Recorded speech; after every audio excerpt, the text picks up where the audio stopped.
Robert, Phil Hodges was a labor negotiator for a long time, dealt with a lot of conflict in industry, and one of the things that helped him when people got angry is to look at anger as noisy sadness.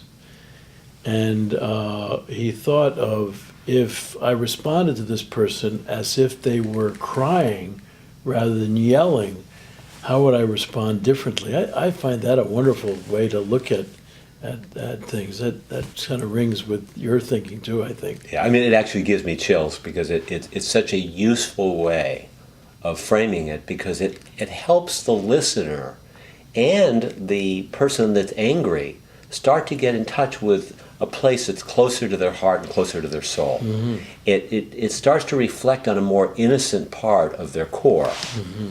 And it's exactly that understanding, or that kind of understanding, where a person can see that there's an innocence in there that is really sad, that it's not just trying to hurt you. Yeah. And then underneath the sadness, if we keep going further, there's a deep longing or some kind of a core need that's there. Mm-hmm. So when you see the underbelly of anger, you see, okay, there's a sadness underneath that. Sometimes there's even a helplessness underneath the sadness, and then, or a powerlessness, and then underneath that, there's some kind of a longing or a need that we're trying to support in the other to be able to express to the other.